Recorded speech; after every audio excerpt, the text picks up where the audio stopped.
Hello students, hello everyone, कैसे हैं आप सब। Good afternoon to everyone.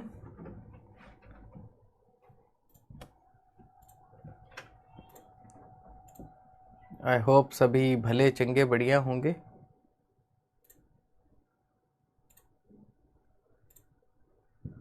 So guys, how is everything.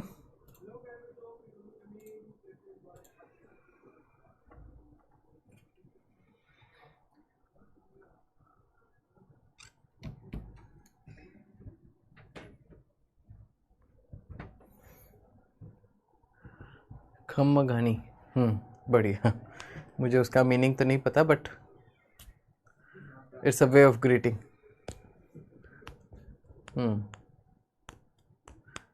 हाँ जी निखिल, क्वेश्चन पोस्ट कर दीजिए, देख लेंगे जब भी अप्रोप्रिएट होगा।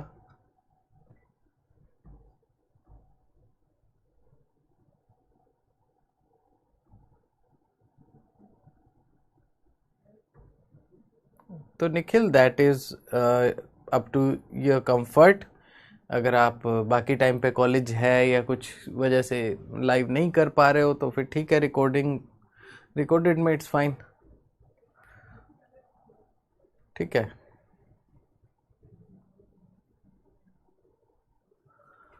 अच्छा, घनी खम्मा उसका होता है रिप्लाई। चलो ओके। हाँ हाँ, वो तो मुझे पता चल गया था, राजस्थानी में है। ठीक है, बट वो सुना हुआ है, बट ऐसे। रिस्पेक्ट फ्रॉम उड़ीसा, जय जगन्नाथ। ओके, बढ़िया। Same to you.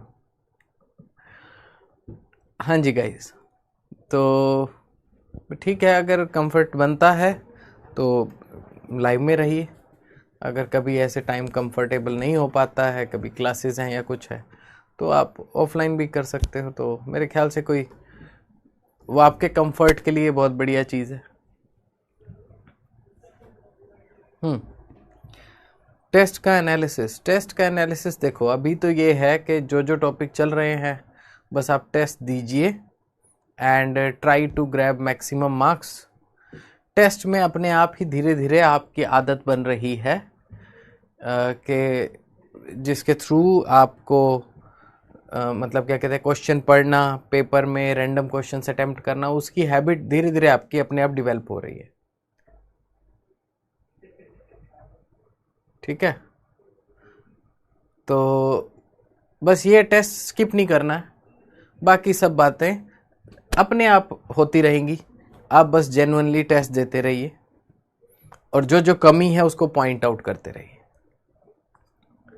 Thanks Nikhil. चलिए मानस, आपकी भी बात मानते हैं। ठीक है, तो टॉपिक शुरू करते हैं। नाउ गाइस, हमारे पास eigen value and eigen vector, ये हमें आज समझना है। तो लास्ट क्लास में हमने कुछ क्वेश्चंस देखे, डिटर्मिनेंट और इनवर्स के बारे में पढ़ा, एंड आई होप मैंने जो आपको होमवर्क दिया था वो भी आपने किया होगा कि कुछ डिटर्मिनेंट के और कुछ इनवर्स के जो क्वेश्चंस है वो आपने देखा था। ठीक है, तो आज हम आइगन वैल्यू, आइगन वेक्टर, उसकी प्रॉपर्टीज और कुछ क्वेश्चंस देखेंगे। ठीक है, तो टेस्ट में कोई बात नहीं। देखो, मैं आपको एक बात बताऊं, जितने भी अभी जैम का आपने देखा होगा कि जितने भी टॉप रैंकर आए हैं वो ज्यादा साकार बैच वाले थे। ठीक है, मतलब क्योंकि उन्होंने कहीं ज्यादा टेस्ट दिए और कहीं पहले से उनकी क्वेश्चन सॉल्विंग और टेस्ट देने की आदत बनती आ रही थी। तो स्कोर के बारे में क्रिटिकल थोड़े से बाद में बनेंगे, लेकिन अभी आप ये देखो कि भी ठीक है, कोशिश तो ये है कि स्कोर भी आना चाहिए क्योंकि अभी लिमिटेड सिलेबस है। तो जहां जहां गलती हो रही है उसको पिन पॉइंट करके आगे ना हो वो गलती, उसके अराउंड ध्यान जरूर दो। ठीक है, बस इन चीज को ध्यान देना। तो आइगन वैल्यू, आइगन वेक्टर की आज हम बात करते हैं। सो गाइस, सबका फोकस यहां पर eigen value eigen vector one of the most important topic है, बिकॉज इसके ऊपर क्वेश्चन आता है, सीधा सीधा आता है। नॉर्मल मैट्रिक्स के ऊपर क्वेश्चंस आने का स्कोप कम रहता है, लेकिन आइगन वैल्यू आइगन वेक्टर के ऊपर अगर मैं बात करूं तो इसके ऊपर ज्यादा स्कोप रहता है किसी क्वेश्चन के आने का। नाउ लेट्स लुक एट के आइगन वैल्यू आइगन वेक्टर होता क्या है। उससे पहले मैं आपको एक बात बताऊंगा, जैसे कि मैंने आपको पहले बताया था क्या, कि भी एक मैट्रिक्स है वो एक वेक्टर पे अप्लाई होती है, ठीक है। एक मैट्रिक्स एक वेक्टर पे अप्लाई होती है, इस पे अप्लाई होने के बाद क्या होता है, वो एक नए वेक्टर में उसको ट्रांसफॉर्म कर देती है। तो मैंने आपको क्या कहा था कि आपके पास एक मैट्रिक्स क्या करती है, एक वेक्टर को दूसरे वेक्टर में ट्रांसफॉर्म कर देती है। तो ये बात हमने पढ़ी थी। लेकिन क्या सारे वेक्टर्स ऐसे होते हैं? क्या सारे वेक्टर्स ट्रांसफॉर्म हो जाते हैं? नहीं, कुछ ऐसे भी होते हैं जो ट्रांसफॉर्म नहीं होते, ठीक है, जो बहाव के साथ नहीं बहते, अपने पथ पे अडिग रहते हैं। ऐसे वेक्टर जो होते हैं, अगर मैं उसके ऊपर उस वेक्टर के ऊपर कोई ऑपरेटर लगा दूं, तो कुछ वेक्टर खास ऐसे होते हैं जो वैसे के वैसे रहते हैं, पर उनके साथ कुछ स्केलर मल्टीप्लाई हो सकता है, जो अपनी डायरेक्शन चेंज नहीं करते हैं। ऐसे जो भी वेक्टर्स हैं उनको कहा जाता है आइगन वेक्टर्स।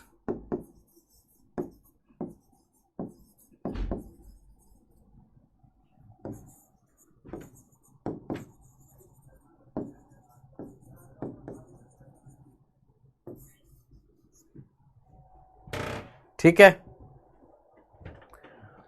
नाउ ये लैम्डा क्या होता है? ये होती है आपकी आइगन वैल्यू, जो कि ये बताता है कि कितनी वैल्यू से वो मॉडिफाई हुआ है, कितनी वैल्यू से वो चेंज हुआ है। सो ये आपके पास स्ट्रक्चर है। मेनली क्या है, इसको मैं बता देता हूं कि भाई कोई ये आपके पास स्क्वायर मैट्रिक्स है।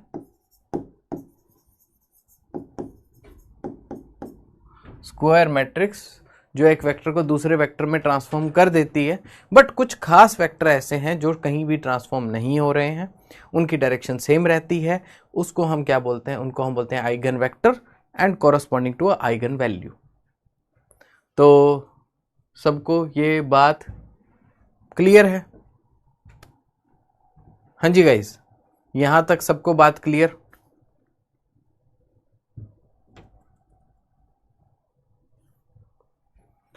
तो अब हम देखेंगे कि ये जो आइगन वैल्यू है ये आप कैसे फाइंड आउट कर सकते हो। तो आपके पास क्या होता है, A x equal to lambda x होता है।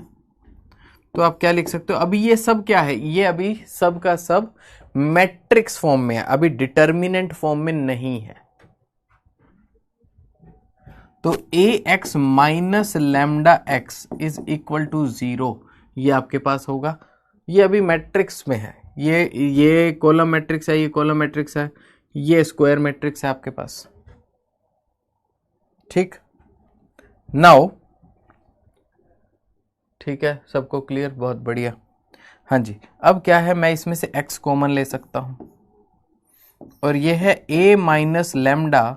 अब भाई यहां पर कुछ चाहिए तो आपने आइडेंटिटी मैट्रिक्स यहां लगा दी, अगर कुछ नहीं है लेकिन इसको मैट्रिक्स फॉर्म में रखना है तो ये आपके पास एक मैट्रिक्स बन गई, ये आपके पास एक कॉलम वेक्टर, और ये जीरो क्या होता है, ये जीरो भी आपके पास मैट्रिक्स है, ये न्यूमेरिक जीरो नहीं है, ये आपके पास एक कॉलम में लिखा हुआ मैट्रिक्स है, एक कॉलम में 0 0 0 वाली मैट्रिक्स।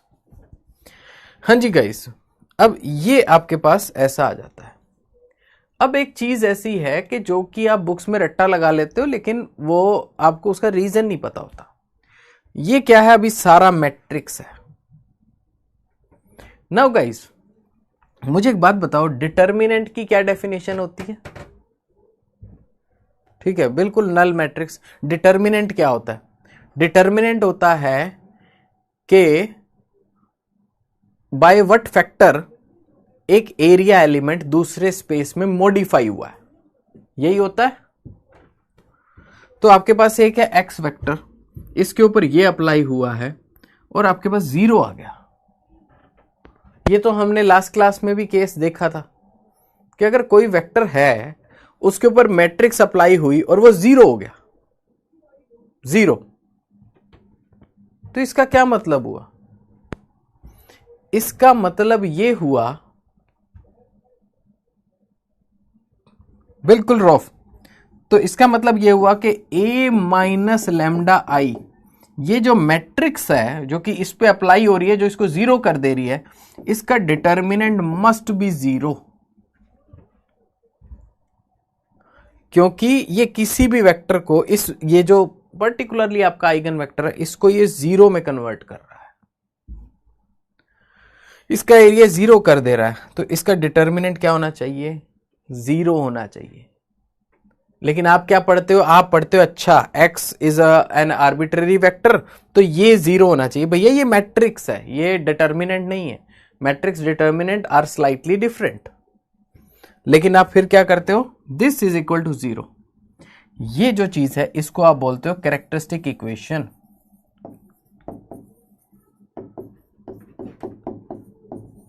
Characteristic equation. एंड इस चीज का यूज करके a माइनस लैम्डा आई का डिटर्मिनेंट इज इक्वल टू 0 का यूज करके आप फाइंड आउट कर सकते हो, ठीक है, to find the eigen values of a। तो ये जो आपके पास मैट्रिक्स है A, इसकी आप आइगन वैल्यू फाइंड आउट कर सकते हो a माइनस लैम्डा आई का डिटर्मिनेंट इक्वल टू 0 करके। अब बस मुझे ये बता दो फटाफट से सबको, ये वाली बात सारी क्लियर? ये इक्वेशन आप जानते हो, पढ़ते हो, कोई दिक्कत नहीं है, बट इसका सिर्फ ये रीजन वो शायद बुक्स में भी नहीं होता है, और वो शायद एक नई चीज हो आपके सीखने के लिए।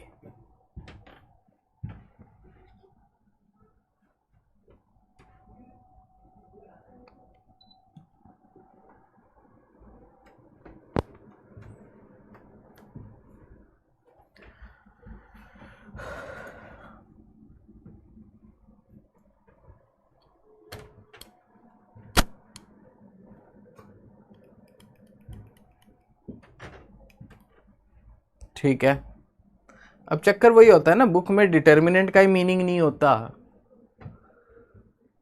तो वो आपको ये कैसे समझा दें? या किसी में लिखा भी होगा तो वो क्लियर नहीं होता भी कहना क्या चाहते हैं, क्योंकि डिटर्मिनेंट का मीनिंग नहीं पता। चलिए अब आगे बात करते हैं। मान लीजिए आपके पास एक मैट्रिक्स है 2 3 4 5, ठीक है, और मैं कहता हूं कि फाइंड इट्स आइगन वैल्यूज, इसकी आइगन वैल्यूज आपको फाइंड करनी है। तो क्या करोगे? आप करोगे a माइनस लैम्डा आई का डिटर्मिनेंट इक्वल टू 0। a आपके पास क्या है? 2 3 4 5 माइनस लैम्डा आई क्या है? दिस इज इक्वल टू, ठीक है, 0 मैट्रिक्स, सॉरी मतलब ये अभी इसका डिटर्मिनेंट करेंगे तो ये न्यूमेरिक 0 है, अब ये नंबर में 0 है, ठीक है। आइडेंटिटी, क्योंकि मैट्रिक्स के मुकाबले में मैट्रिक्स ही आती है, दैट्स वाई हमने आइडेंटिटी वहां पर रखा है। तो अब जब ये इससे मल्टीप्लाई करेंगे तो ये क्या होगा? यहां मल्टीप्लाई होगा, यहां मल्टीप्लाई होगा, इसमें से इधर माइनस करेंगे तो क्या होगा? 2 माइनस लैम्डा, 5 माइनस लैम्डा, 3 वैसे का वैसे, 4 वैसे का वैसे का डिटर्मिनेंट इक्वल टू 0। अब इसको आप सॉल्व करते हो, then you get 2 minus lambda into 5 minus lambda, ठीक है, माइनस 12 इक्वल टू 0। ये आपके पास आ जाता है। देन आप इसको सॉल्व करो, इसके रूट्स आपको फाइंड आउट करने हैं। ये आ गया 10 minus 2 lambda square minus 5 lambda, एक सेकेंड, सॉरी गलती होगी थोड़ी सी, 10 minus 2 lambda minus 5 lambda plus lambda square minus 12 equal to 0। ये आपके पास आ गया। तो आ गया lambda square minus 7 lambda minus 2 equal to 0। ठीक, अब इसके रूट्स निकालो। कैसे निकालोगे? Lambda is equal to minus b, ये बी क्या है? -7 है, minus b plus minus square root of b square minus 4, a है 1 और सी है -2 डिवाइड बाय 2a। ठीक है, ये आपके पास फॉर्मूला होता है। तो 7 प्लस माइनस 49 और ये आ जाएगा +8।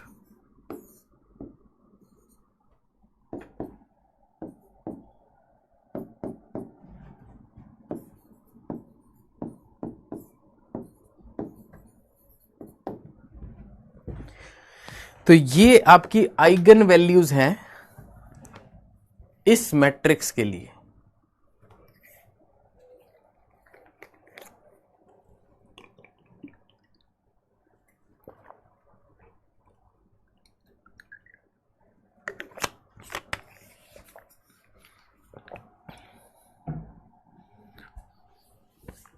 तो इतना तो इजीली आप फाइंड आउट कर सकते हो।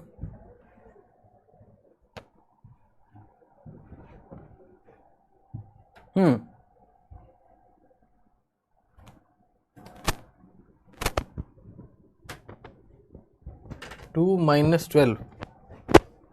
12 कैसे? ये है ना 5 दूनी 10 और -12, तो 10 और -12 -2 बचे ना।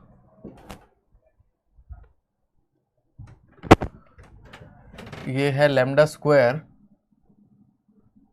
बिल्कुल, और ये भी तो है ना ये term, -7 lambda -2 equal to 0।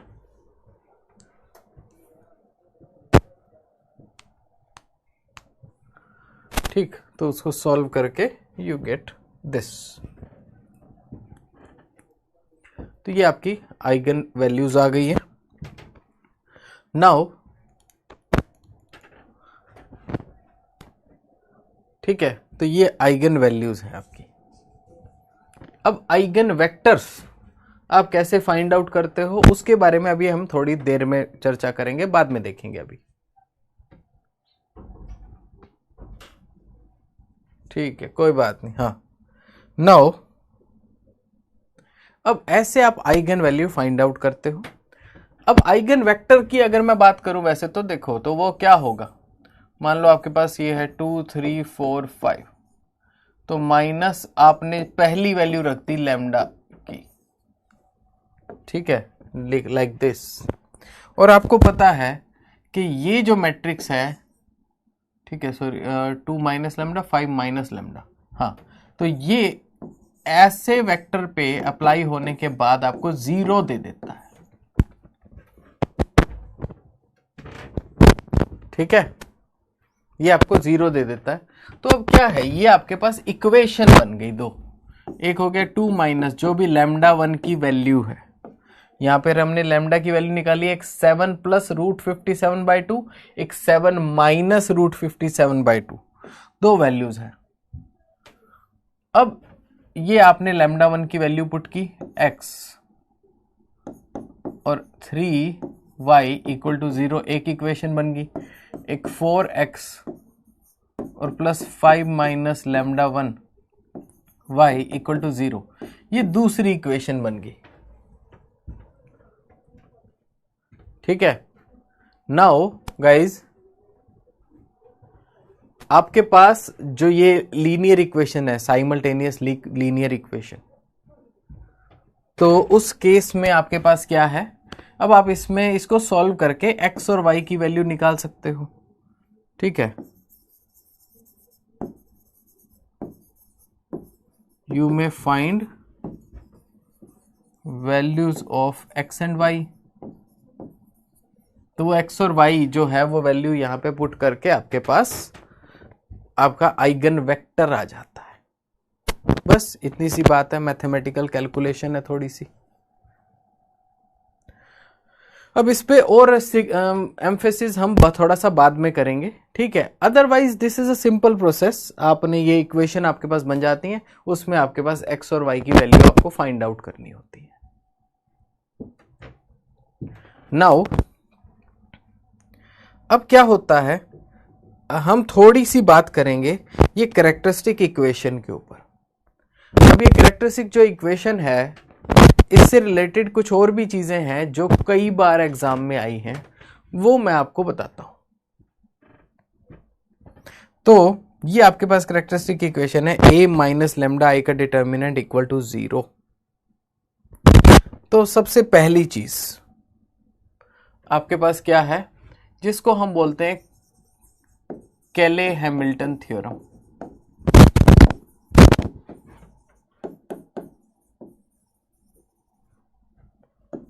केले-हैमिल्टन theorem, ठीक है। साउंड प्रॉब्लम, एक सेकेंड।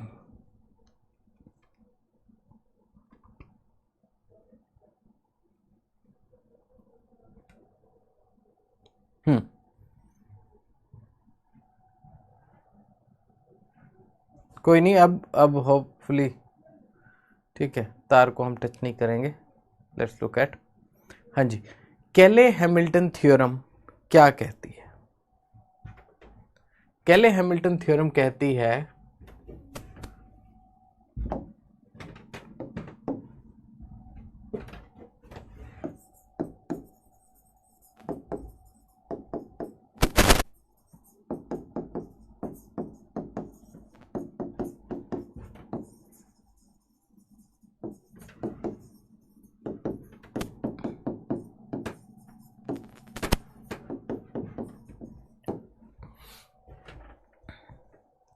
कोई भी जो मैट्रिक्स है वो क्या है, वो अपनी कैरेक्टरिस्टिक इक्वेशन को सेटिस्फाई करती है।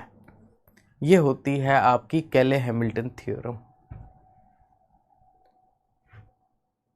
तो अब इस बात का मतलब क्या है, इसके ऊपर आपका जैम में एक बार क्वेश्चन आया हुआ है बस, ठीक है। तो इस चीज का मतलब ये होता है कि आपके पास जैसे ये आपके पास एक इक्वेशन आ गई है, ठीक है। तो आपके पास कोई भी इक्वेशन आ गई है, a माइनस लेमडा आई का डिटर्मिनेंट इक्वल टू 0। जब आपने इसको डिटर्मिनेंट लिया तो क्या आ गया, lambda square plus something lambda plus some constant equal to 0। इस तरीके से आपके पास आया। नाउ अब अगर मैं, ये क्या है, ये इक्वेशन इन लैम्डा है, this is a equation in lambda.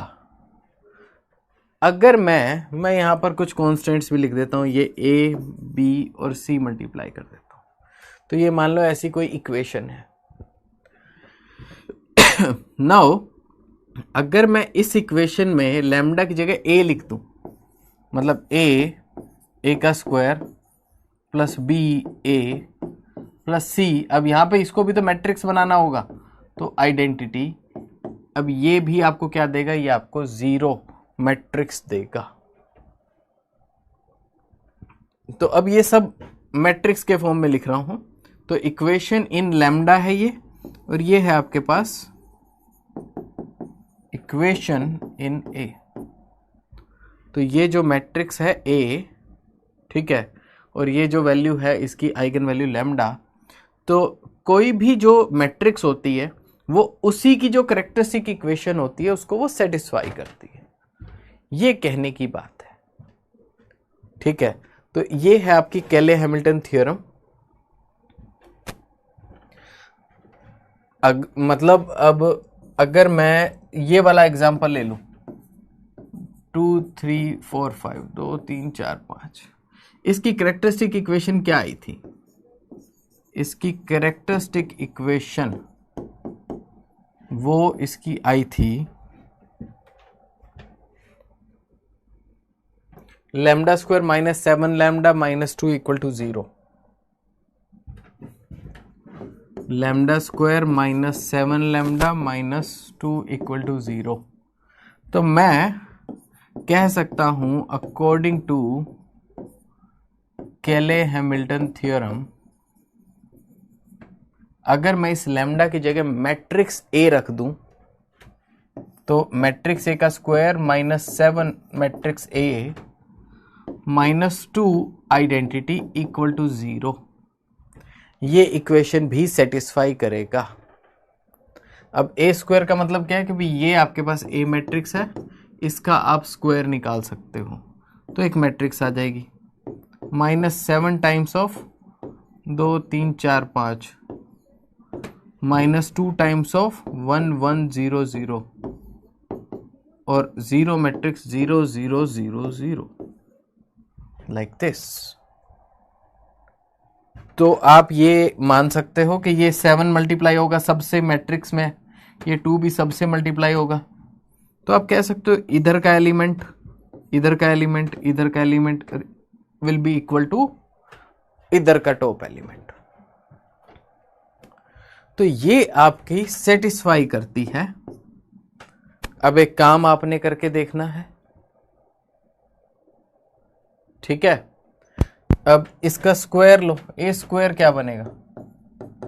A square will be 2 3 4 5 into 2 3 4 5, ये आपके पास क्या होगा 2 3 को इधर मल्टीप्लाई करेंगे 4 और 12 18 आ गया, ये इसको मल्टीप्लाई करेंगे 6 और 15, ठीक है 21 आ गया, ये आएगा 8 और 20 28 आ गया, 12 और 25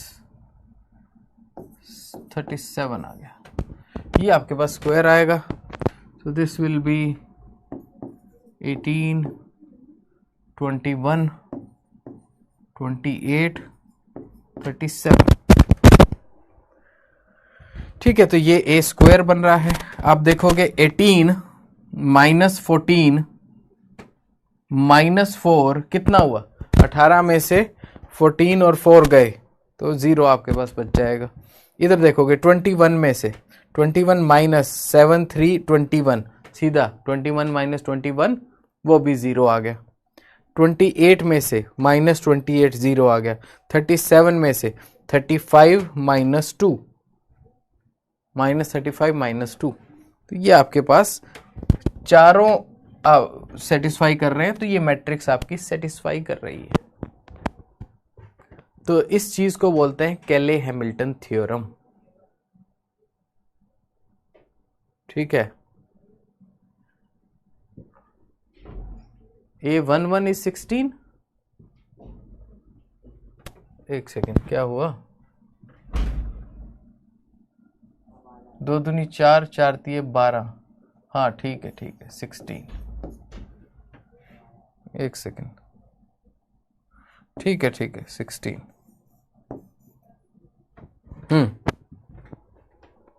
ठीक है शांति शांति, हाँ 16 है।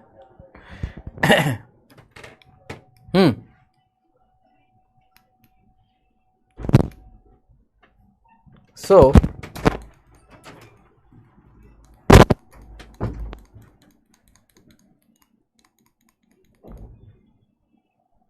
फाइन, तो बस ये इक्वेशन सेटिस्फाई कर रही है, तो ये आपके पास हो गया जिसको हम कहते हैं केले हैमिल्टन थ्योरम। एक ही बार इस पे क्वेश्चन आया हुआ है, दैट वी विल कवर, बहुत इजी क्वेश्चन है, बस आपको ये चीज पता होनी चाहिए।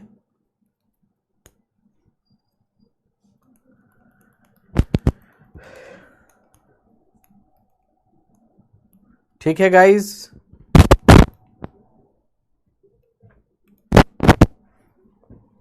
हाँ जी A11 is 16, बिल्कुल।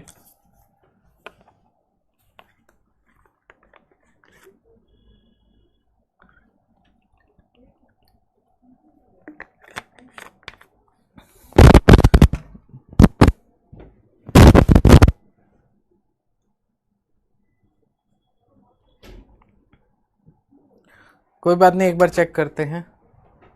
माइक माइक में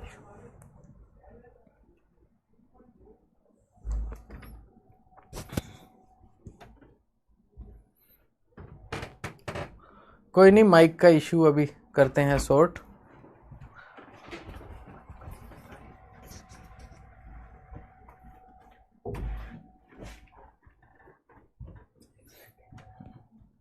देखो, आइगन वैल्यू का सिग्निफिकेंस सिर्फ ये है कि आइगन वेक्टर डायरेक्शन चेंज नहीं कर रहा, लेकिन मैग्नीट्यूड तो चेंज कर रहा है। तो कितना उसका मैग्नीट्यूड चेंज हो रहा है, पहले से डबल हो रहा है, हाफ हो रहा है, 5 टाइम्स हो रहा है, वो सब क्या है, वो सब उसका आपके पास हो जाएगा। जो आइगन वेक्टर है, सॉरी आइगन वैल्यू है, वो उससे पता चलेगा। Just a second guys.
Hello,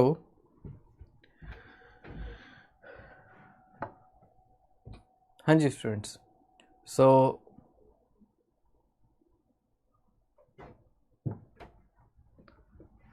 eigen vector by definition क्या है, आप देखो। आइगन वेक्टर ये कहता है ये मैट्रिक्स इस वेक्टर पे अप्लाई हुई, इसने कोई नया वेक्टर जैसे पहले बना रही थी वो नहीं बनाया, इसने वही वेक्टर, उसकी डायरेक्शन चेंज नहीं हुई, लेकिन भाई वो वेक्टर है इनटू कोई नंबर तो आ गया, तो वो पहले से मान लो डबल हो गया, तो आइगन वैल्यू वेक्टर इंटू 2 हो जाएगी। पहले से मान लो 4 टाइम्स हो गया तो इंटू 4 हो जाएगा। तो आइगन वैल्यू क्या है कि पिछले वेक्टर के मुकाबले में उसका मैग्नीट्यूड कितने टाइम्स चेंज हुआ है। ठीक है, डायरेक्शन चेंज नहीं हुई है, तो डायरेक्शन चेंज नहीं होती उस वेक्टर की, बट मैग्नीट्यूड जो है वो आपके पास चेंज होता है। सबको बात क्लियर?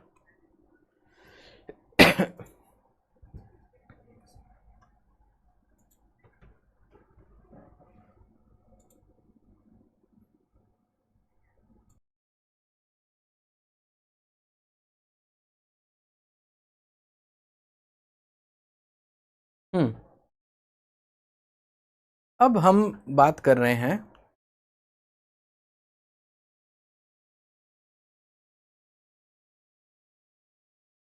Eigen value. देखो, इमेजिनरी स्पेस होगा तो इमेजिनरी भी पॉसिबल है, पर वो इमेजिनरी स्पेस में है।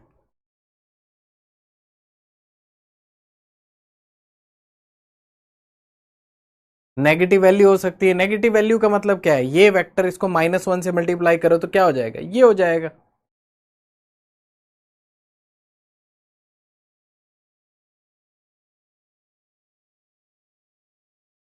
ठीक है, आइगन वेक्टर का फिजिकल सिग्निफिकेंस मैंने आपको बताया तो है, यही उसका सिग्निफिकेंस है कि जो वेक्टर अपनी डायरेक्शन चेंज नहीं करता है on application of that particular matrix.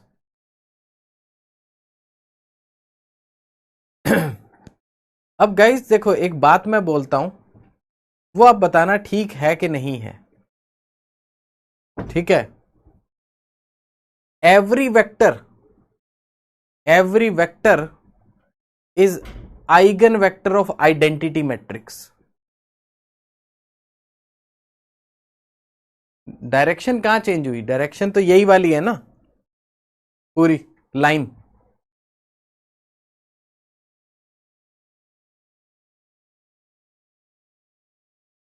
तो अगर ये इसका आइगन वेक्टर होता है तो ये भी इसका आइगन वेक्टर होता है।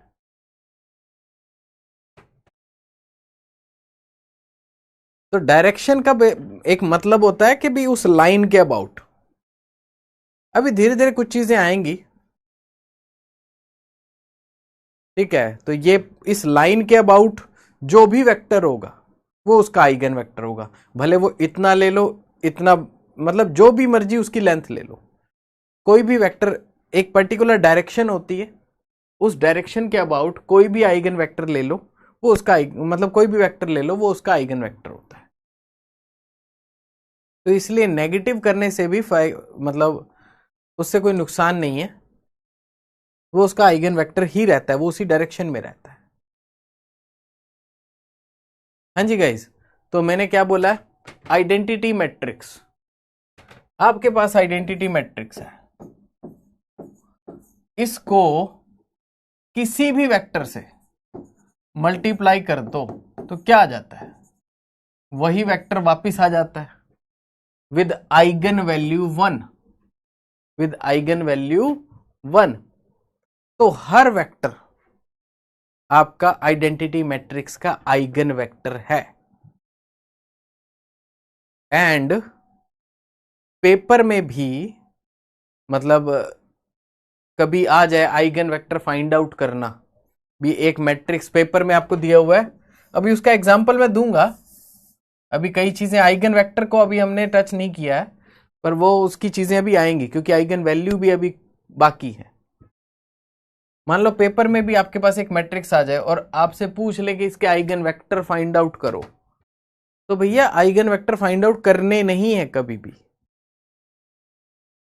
तो आपको क्या करना होता है, आइगन वेक्टर यहां पे रख के देख लो, फिर इसको मल्टीप्लाई करो, इनको मल्टीप्लाई करके अगर सेम वेक्टर वापिस आ जाए कुछ नंबर के साथ तो आपको पता चल जाता है ये आपका आइगन वेक्टर होगा।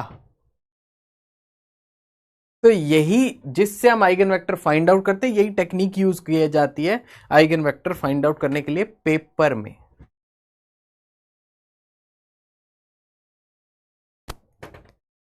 ठीक है,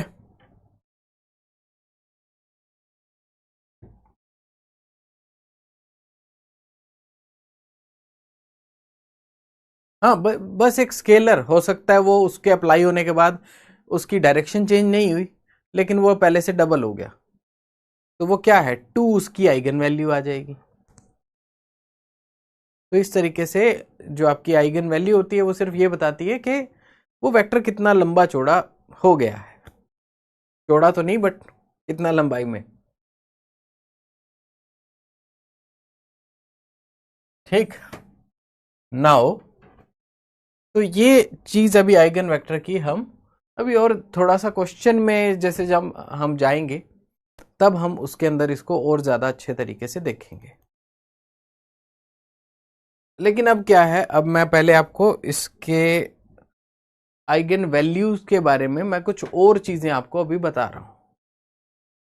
अब आपके पास कोई भी पॉलिनोमियल होता है, आपके पास पॉलिनोमियल आपके पास कोई है, तो वो किस तरीके का होता है। हम एक पॉलिनोमियल की बात कर रहे हैं, मान लीजिए आपके पास है लैम्डा की पावर n। बी लैम्डा की पावर n माइनस 1, सी लैम्डा की पावर n माइनस 2। इस तरीके से आपके पास कोई पॉलिनोमियल है, ठीक है। नाउ अब ये क्या है, कोई भी कैरेक्टरिस्टिक इक्वेशन होती है आपकी, वो क्या होती है, एक पॉलिनोमियल होती है। और किसी भी पॉलिनोमियल के आपको रूट्स निकालने आते हैं, भी ये काम आप करते आए हो। अब बेसिक सी मैं आपको एक चीज बताता हूं, जैसे मान लो आपके पास एक पॉलिनोमियल है like this, lambda minus a, lambda minus b, lambda minus c equal to 0। अगर आपके पास ऐसा कुछ है तो इसको सॉल्व करोगे, क्या आएगा, इसको मल्टीप्लाई करो। अब आपको पता है इसके रूट्स क्या क्या है, इसके रूट्स हैं आपके पास, इसको 0 रखोगे तो ए आपका रूट आएगा, बी आएगा या सी आएगा।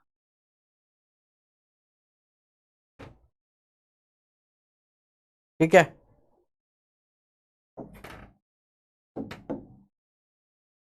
तो अब ये ए बी और सी, नाउ ये जो है आपके पास, इसको मल्टीप्लाई करें तो क्या आएगा, मल्टीप्लाई करते हैं, पहले इन दो को मल्टीप्लाई करते हैं तो क्या आएगा, lambda square minus b lambda minus a lambda plus a b, ये आपके पास आएगा। इसका प्रोडक्ट लैम्डा माइनस सी के साथ, ठीक है। अब ये लैम्डा मल्टीप्लाई करें इधर तो बनेगा lambda cube minus b lambda square minus a lambda square plus a b lambda, minus c multiply करेंगे तो minus c lambda square plus b c lambda plus a c lambda minus a b c, ये आपके पास term आएंगी। अब क्या करो, lambda cube की term से एक साथ ले जाओ, लैम्डा क्यूब तो एक ही है, लैम्डा स्क्वायर की term this this and this, तो आपके पास क्या आ जाएगा, minus a plus b plus c lambda square, ये आपके पास आएगा, फिर plus a b plus b c plus c a, ये आपके पास लैम्डा आएगा, और minus a b c equal to 0। ठीक है, तो ये आपके पास होगा। अब गाइस अगर इसको ध्यान से देखो तो क्या है ये, आप देखोगे कि ये आपके पास रूट्स हैं, ए बी और सी आपके रूट्स हैं। और अगर आप इसको ध्यान से देखोगे तो ये क्या आएगा, लैम्डा क्यूब का कोफिशिएंट 1, ये क्या आ रहा है, ये आपके पास आ रहा है minus sum of roots a plus b plus c. तो पहली जो भी टर्म होती है, मान लो जब आपने लैम्डा क्यूब जो हाईएस्ट पावर है उसका अगर आपने कोफिशिएंट 1 कर दिया, तो जो नेक्स्ट टर्म होती है लैम्डा स्क्वायर के साथ, वो किसके बराबर होती है, वो negative of sum of roots के बराबर होती है। फिर यहां पे प्लस था, यहां माइनस, फिर से आ गया प्लस। ठीक है, अब ये क्या है, ये तो रूट्स है लेकिन उसके दो दो के पेयर बने हुए हैं, तो sum of roots in pairs of 2, ठीक है, ये आपके पास रहेगा। तो ये आपके पास लैम्डा का कोफिशिएंट रहेगा, और एंड में माइनस ये क्या है, ये आपके पास है प्रोडक्ट ऑफ रूट्स।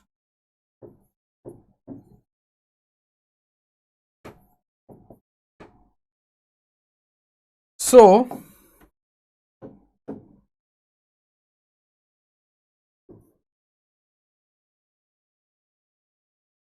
तो ये जो कोफिशिएंट्स हैं ये आपको क्या बता रहे हैं भाई, जितना भी नंबर है तो सबसे पहली टर्म होती है माइनस सम ऑफ रूट्स, फिर होती है प्लस, फिर सम करना है लेकिन दो दो के पेयर बना के, फिर सम करना है तीन तीन के पेयर बना के, लेकिन है ही तीन तो एक ही पेयर बनेगा, तो वो प्रोडक्ट ऑफ रूट्स है। तो इस तरीके से आपके पास कोई भी जो पॉलिनोमियल है उसके इस तरीके से आपके पास नंबर होते हैं। नाउ अब इसमें एक चीज और ध्यान देने की है भी, यहां पर अब आपके पास ये क्या है, ये प्रोडक्ट ऑफ रूट्स है। अब अगर यहां लैम्डा क्यूब है तो ये माइनस प्रोडक्ट ऑफ रूट्स है, लेकिन बाय चांस मान लो हमारे पास हो लैम्डा स्क्वायर, तो फिर क्या आएगा, नेक्स्ट टर्म क्या आएगी, minus sum of roots lambda होगा, प्लस अब मान लो इसके दो ही रूट है, दो ही रूट में आपके पेयर तो बन नहीं सकते दो दो के, तो वो एक ही होगा, नेक्स्ट होगा प्रोडक्ट ऑफ रूट्स।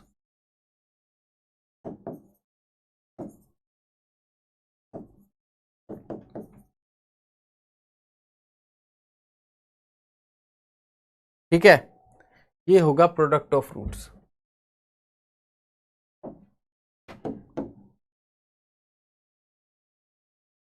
तो lambda square minus sum of roots lambda plus product of roots, ये आपके पास है।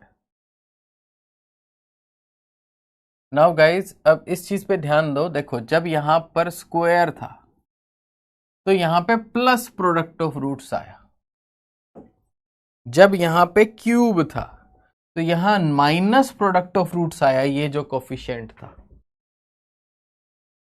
सो हम कह सकते हैं कि मान लो अगर लैम्डा, अब मैं जनरली बोल रहा हूं, लैम्डा एन अगर ये आपके पास हो, इसका कोफिशिएंट हो 1, तो यहां पर बी, ठीक है, सॉरी ए से शुरू करते हैं इसको, लैम्डा की power n plus a lambda की power n minus 1 plus b lambda की power n minus 2 plus c lambda की पावर एन माइनस 3, मान लो ऐसा कुछ है, और एंड में कोई आपके पास आ गया पी।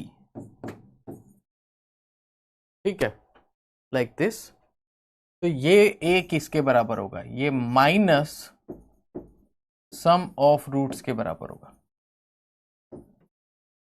ठीक है, माइनस सम ऑफ रूट्स के बराबर होगा, ये माइनस साइन आ रहा है तो इंक्लूड करना है। ठीक है, अगर यह माइनस कुछ है तो माइनस उसको इंक्लूड करके this is equal to negative of sum of roots. Next ये जो आपके पास टर्म होगी, नेक्स्ट ये जो टर्म होगी, और नेक्स्ट ये जो टर्म होगी, भी पॉजिटिव नेगेटिव कुछ भी हो सकता है, तो मैं नीचे नेगेटिव भी लगा देता हूं, भी पॉजिटिव नेगेटिव कुछ भी हो सकता है, इंक्लूड करके आपको लेना है। ये क्या है, ये plus sum in pair of 2, ये आपके पास रहेगा। ये क्या रहेगा, तो ये माइनस था, ये प्लस था, फिर से minus sum in pair of 3, इस तरीके से चलेगा। इस केस में क्या होगा, ठीक है, इफ n जो है वो एक पॉजिटिव नंबर है लाइक दिस, तो आपके पास ये प्लस प्रोडक्ट ऑफ रूट्स होगा।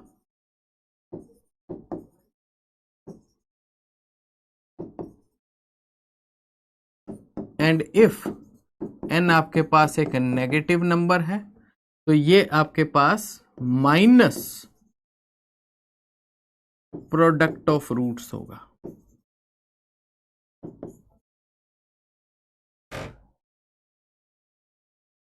ठीक है, तो गाइस पॉइंट नंबर 1, क्या आपको ये सारी बातें क्लियर हैं?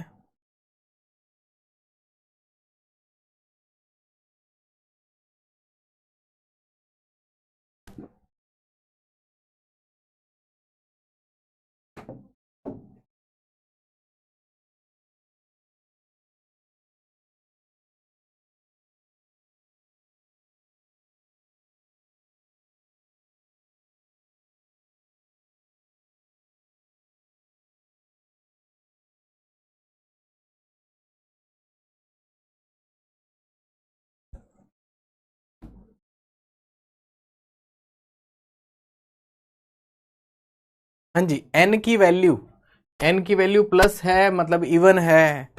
अरे सॉरी, ठीक है, इवन ऑड होगा, बिल्कुल बिल्कुल, भावनाओं में बह गया कुछ। हाँ, तो ये प्लस माइनस लिखना था, ये इवन एंड ऑड होगा, बिल्कुल। हम्म, बिल्कुल बिल्कुल बिल्कुल, इवन ऑड। हम्म, सो ये किसी भी पॉलिनोमियल के लिए खास चीजें होती हैं। अब ये चीज जो है ये एक्सप्लिसिटली आपके सिलेबस में नहीं लिखा हुआ है, लेकिन हर बार देखा गया है 1-2 साल छोड़ के इसके ऊपर क्वेश्चन जरूर आता है। ठीक, अभी लेटेस्ट भी इसके ऊपर क्वेश्चन आया था। अब एक क्वेश्चन इसके ऊपर ऐसे है, जैसे z⁻⁶ -8z-16 = 0। ठीक है, अब ये आपको इक्वेशन दे दी। अब कह दिया कि its roots are z1, z2, z3, z4, z5 and z6। फिर ये बता दिया कि z1 is equal to 2, then what is the product of other 5 roots। ठीक है, ये क्वेश्चन है, ये जैम का क्वेश्चन है।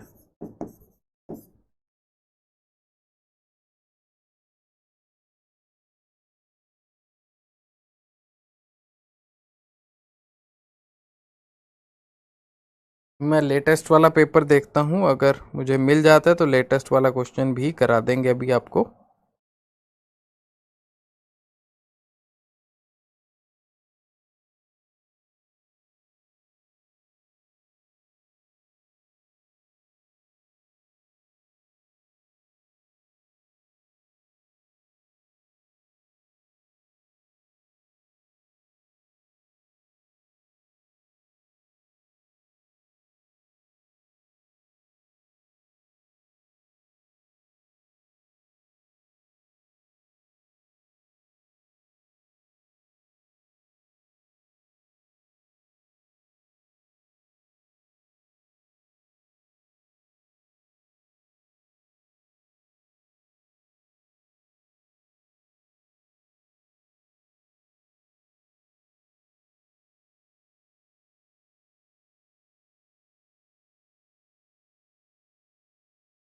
यस गाइस, सबको पहले ये क्लियर, बस ये बता दीजिए, मैं क्वेश्चन देख लेता हूं।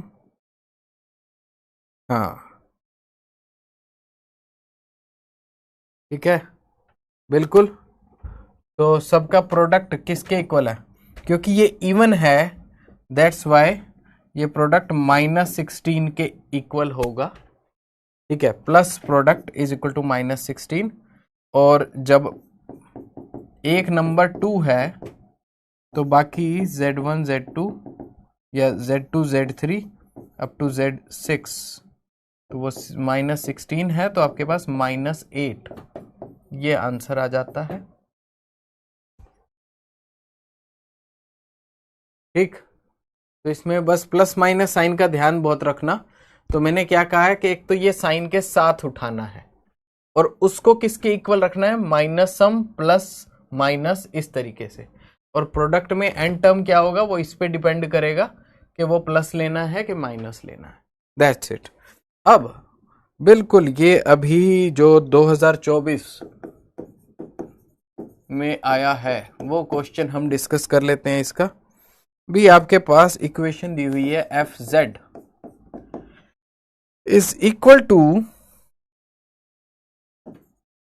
z की वैल्यू 4 -8z³ प्लस 27z²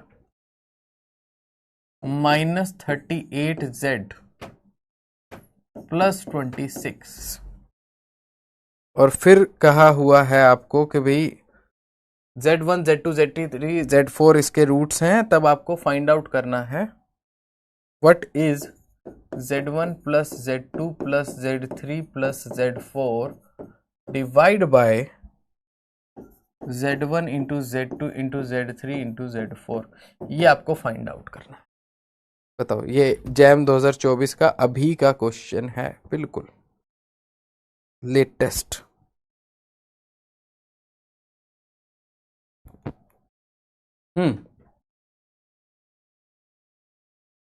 तो मैक्सिमम स्टूडेंट इसमें सिर्फ साइन में ही गलती करते। क्या आंसर आएगा इसका?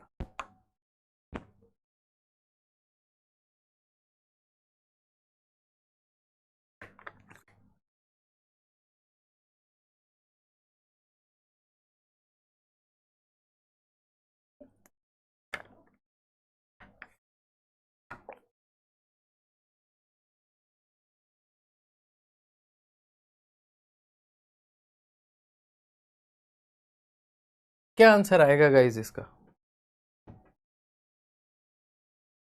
बिल्कुल लेटेस्ट क्वेश्चन, ताजा ताजा।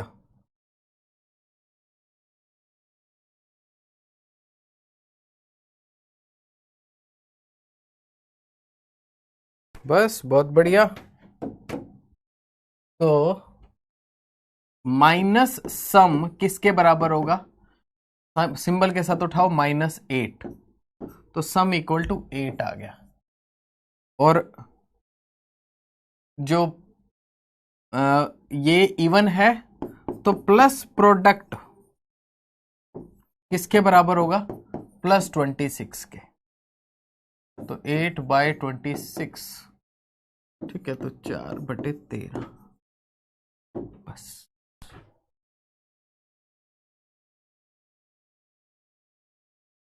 ठीक है, प्रोसेस पता चल गया होगा कि माइनस ऑफ सम किसके बराबर है।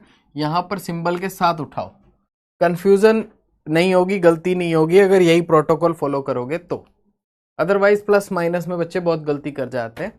पहली बात, क्योंकि ये डायरेक्टली सिलेबस में आपके नहीं लिखा है, पर रिपीटेडली इस पे क्वेश्चन देखे गए हैं, इसी साल भी आ गया। ठीक है, रॉफ इसमें क्या थोड़ा स्पेसिफिक बताओ, इसमें क्या क्लियर नहीं हुआ? साइन का कंसेप्ट क्लियर नहीं हुआ क्या?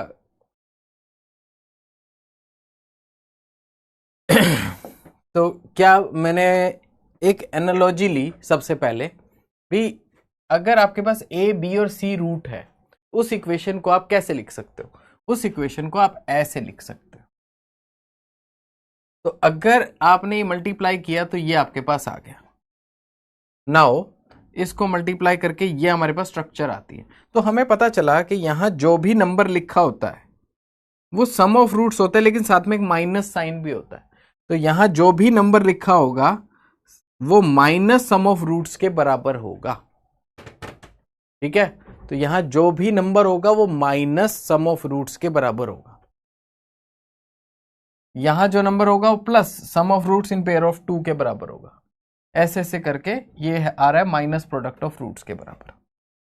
अब अगर मैं स्क्वायर करूं तो स्क्वायर में क्या बनता है? ये plus minus plus, product of roots में प्लस आ रहा है, यहां माइनस आ रहा था। तो फिर मैंने एक जनरल इक्वेशन लिखी और मैंने कहा देखो यहां पर कुछ भी हो सकता है, प्लस माइनस। साइन में कंफ्यूज ना हो उसका सबसे बढ़िया तरीका क्या है? ये नंबर और साइन दोनों उठाने एक साथ, नंबर और उसका साइन दोनों उठाओ एक साथ। और इसकी शर्त क्या है? यहां कोफिशिएंट 1 होना चाहिए, तब ये सारी चीज वैलिड है। तो पहले इसका कोफिशिएंट 1 बनाओ, अगर कुछ लिखा हुआ है तो उससे पूरे एक्सप्रेशन को डिवाइड कर दो ताकि ये 1 हो जाए। ठीक है, उसके बाद इसको सिंबल के साथ उठाओ और उसको माइनस सम ऑफ रूट्स के बराबर लिखना है। इसको सिंबल के साथ उठाओ, फिर उसको प्लस सम ऑफ रूट्स के, सम ऑफ इन पेयर ऑफ 2 उसके बराबर लिखना है। लास्ट वाली टर्म क्या आएगी? वो n के इवन या ओड पे डिपेंड करता है कि वो प्लस प्रोडक्ट के बराबर होगा या माइनस ऑफ प्रोडक्ट के बराबर होगा। ठीक है, सो ये आपके पास क्या है, ये एक एक्सप्रेशन है। इसमें पूछ लिया कि भाई प्रोडक्ट ऑफ 5 रूट्स क्या है। अब मैंने इसमें क्या किया, ये नंबर विद साइन उठाया -16। ये किसके बराबर होता है, प्रोडक्ट के बराबर भी हो सकता है, माइनस प्रोडक्ट के, डिपेंडिंग अपॉन ये वैल्यू इवन है। तो प्लस प्रोडक्ट के बराबर कौन सा नंबर होगा, -16। तो सिंबल साइन के साथ उठाना है, ये बस मैंने बात बताई। अगर यहां पर बाय चांस मान लो पावर होती 5, तो मैं क्या करता, minus of product equal to -16, तब मैं ये कह रहा होता। समझे बात को। तो एक है आपकी इक्वेशन और एक है आपकी डेफिनेशन। डेफिनेशन क्या कहती है कि जी आपके पास यहां पर प्लस प्रोडक्ट आएगा क्योंकि पावर 6 है। इक्वेशन क्या कहती है कि यहां -16 लिखा हुआ है, ये -16 के बराबर आएगा। तो बस एक डेफिनेशन और एक इक्वेशन जो दोनों बोल रही हैं, दोनों को बराबर रख दो, बस इतना काम आपने करना है। सिमिलरली इस इक्वेशन में भी क्या हुआ, आपके पास ये एक्सप्रेशन है, ठीक है। इस एक्सप्रेशन में ये कह दिया Z1 Z2 Z3 Z4 इसके 4 रूट है। अब मैंने आपको ये कहा है कि सिंबल के साथ ये पिक करना है। तो -8 आपने पिक किया, माइनस इधर ही लिख देता हूं, -8 ये कौन कहता है, ये इक्वेशन कह रही है। डेफिनेशन क्या कहती है, डेफिनेशन कहती है ये जो पूरा नंबर है ना, ये माइनस सम ऑफ रूट्स के बराबर होता है। ठीक है, तो बस माइनस माइनस कैंसिल, तो सम इक्वल टू 8 आ जाएगा।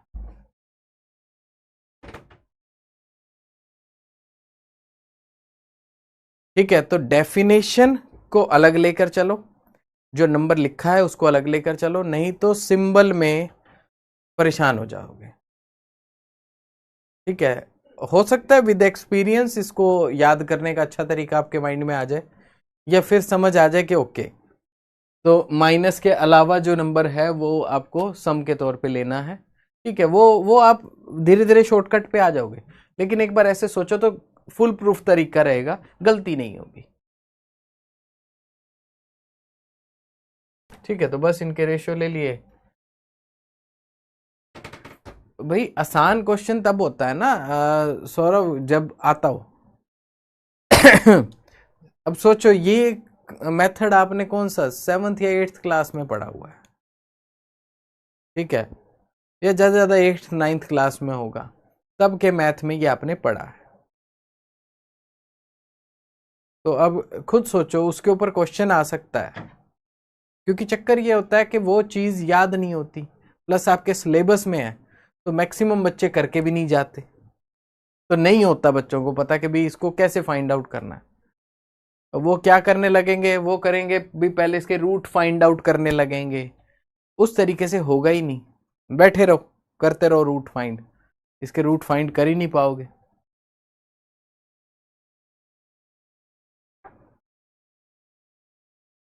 ठीक है, तो आई होप ये बात क्लियर होगी सबको। और इसके ऊपर कई सारे क्वेश्चन देखे गए हैं अलग अलग सालों में, 2 मैंने एग्जांपल दे दिए और सिमिलर ही आते हैं।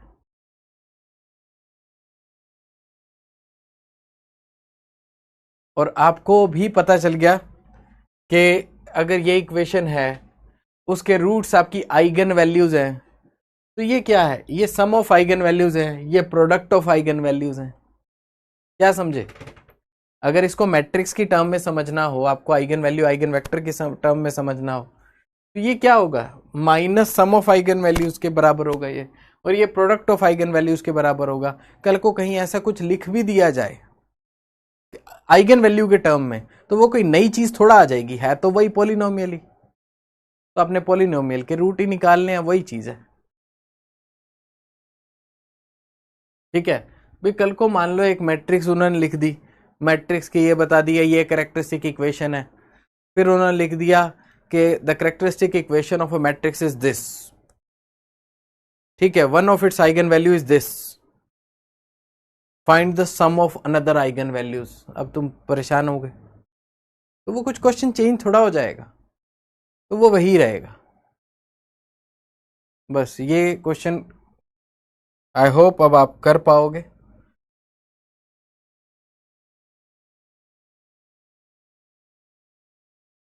बिल्कुल रक्षित, पिछले वाले क्वेश्चन में z की पावर 5 नहीं है, तो minus sum is equal to 0, तो सम ऑफ रूट 0 होगा। बिल्कुल।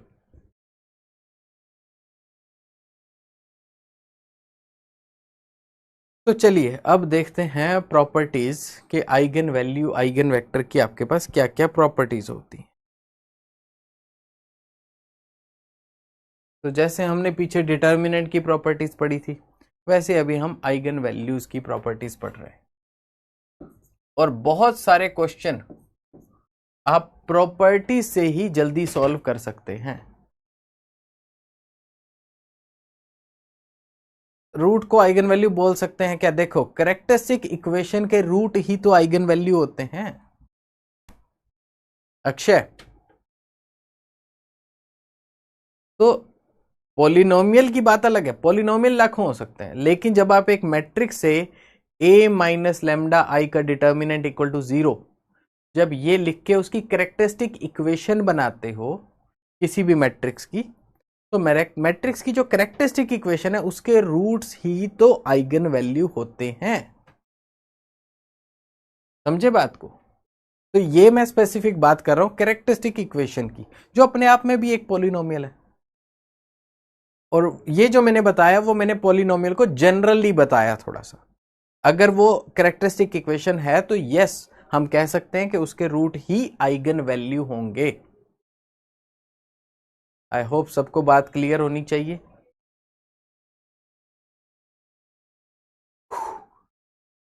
Yes guys.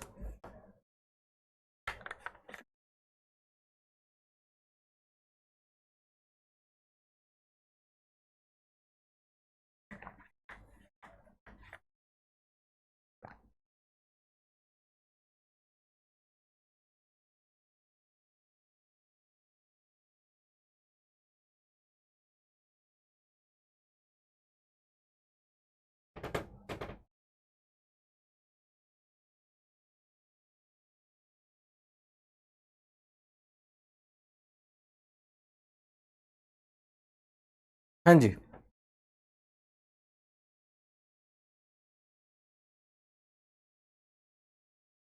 तो अब प्रॉपर्टीज की बात करते हैं।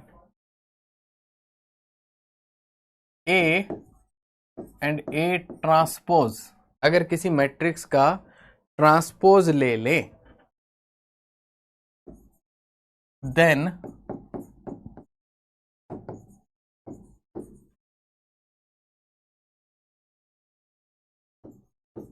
it will show the same eigenvalues।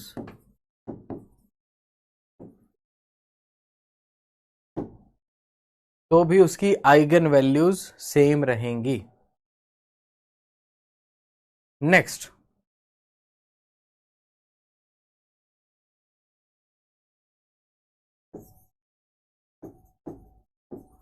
sum of eigenvalues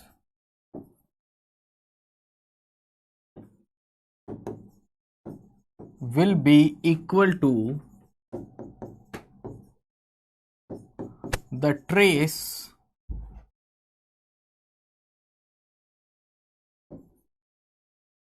of the matrix। अब ट्रेस क्या होता है?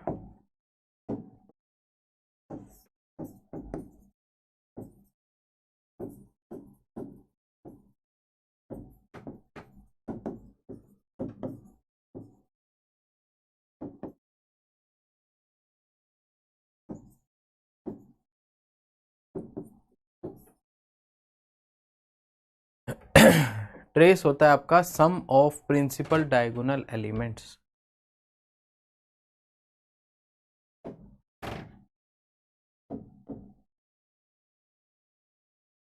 हाँ जी गाइस।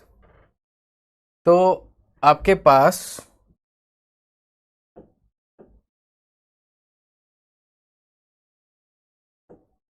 बहुत स्लाइड भर दी हमने तो। हाँ जी, अब आपके पास दो आइगन वैल्यू आई, 7 प्लस √57/2 और 7 माइनस √57/2, दो आइगन वैल्यू आई। इनका सम किसके बराबर आएगा? ये जो प्रिंसिपल डायगोनल एलिमेंट है, ये जो प्रिंसिपल डायगोनल एलिमेंट है, इसके सम के बराबर आ जाएगा। तो ट्रेस, पहली बात तो ट्रेस किसको कहते हैं? ट्रेस हम कहते हैं कि ये जो डायगोनल एलिमेंट है इनका सम, प्रिंसिपल डायगोनल। प्रिंसिपल डायगोनल मतलब प्रधान, सबसे बड़ा जो डायगोनल बन सकता है वो कौन सा होता है? यही जो इस तरीके से आपका चलता है। तो 2 और 5, 5 और 2, ये आपके पास हो जाता है 7। और इन दोनों का सम करो, आइगन वैल्यूज का सम करो, तो क्या आएगा आपके पास? ये भी आपके पास आएगा भी, प्लस माइनस वाली टर्म खत्म हो जाएंगी तो बचेगा 7। सबको बात क्लियर? तो sum of eigen values will be equal to the trace of the matrix.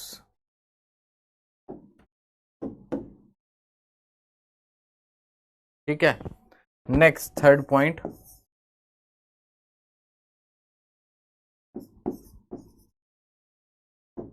Product of eigen values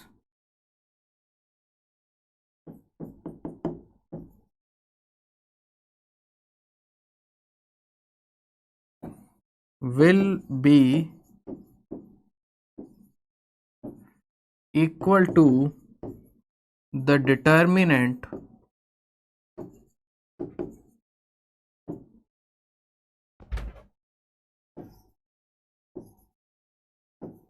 of the matrix.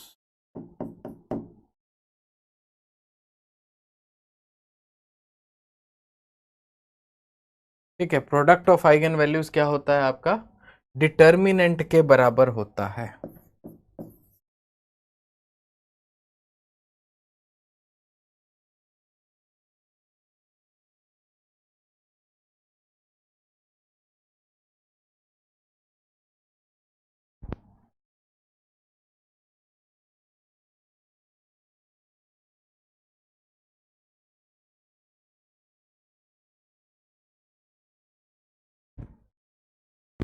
तो इसका क्या मतलब है? अब आप एक काम करो, इसी मैट्रिक्स में चेक करते हैं।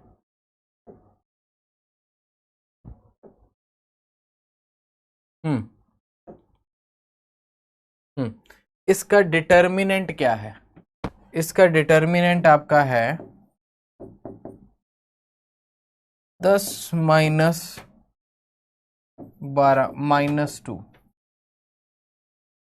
-2 इसका डिटर्मिनेंट है। इसकी आइगन वैल्यूज क्या है? 7/2 प्लस √57/2 एंड 7/2 माइनस √57/2। इन दोनों का प्रोडक्ट करोगे, a plus b, a minus b, इनका प्रोडक्ट करो, क्या आएगा? इनका प्रोडक्ट मुझे बताओ गाइस, क्या आएगा? सम ऑफ रूट्स आपने करके देख लिया, a plus b, a minus b, a square minus b square अगर करोगे तो इसका आंसर आ जाएगा। ठीक है, इसका स्क्वायर माइनस इसका स्क्वायर क्या आएगा मुझे बता दो बस।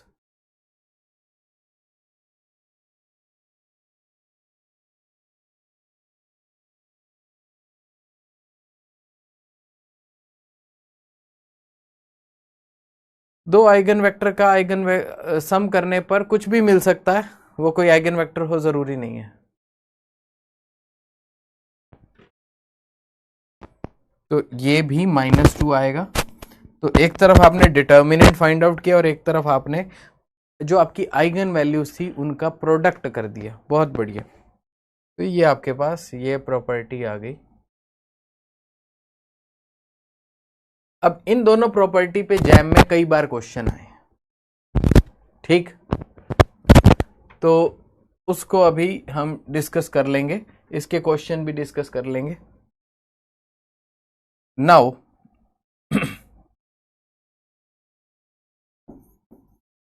फॉर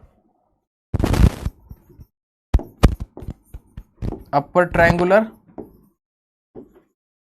लोअर ट्रायंगुलर और diagonal matrix, upper triangular, lower triangular और डायगोनल मैट्रिक्स, आपके पास क्या आता है? The eigen vectors, sorry, the diagonal elements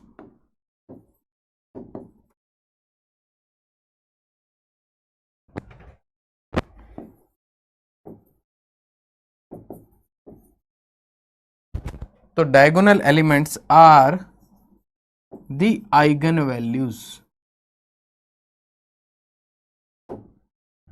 तो आपके पास एक मैट्रिक्स है,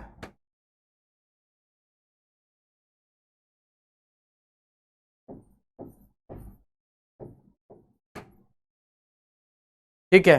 तो ये क्या है? ये आपके पास एक अपर ट्रायंगुलर मैट्रिक्स है और इसके जो डायगोनल एलिमेंट्स हैं, ठीक है, तो इसके जो डायगोनल एलिमेंट्स है इसकी आइगन वैल्यूज क्या होंगे? 2, 3, 5, यही तीनों इसकी आइगन वैल्यूज होंगी, ठीक है? तो अपर ट्रायंगुलर, लोअर ट्रायंगुलर और डायगोनल मैट्रिक्स के जो डायगोनल एलिमेंट्स हैं वही आपके पास आइगन वैल्यूज होते हैं। तो ये भी आपको डायरेक्ट प्रॉपर्टी काम आ जाती है कई जगह पर।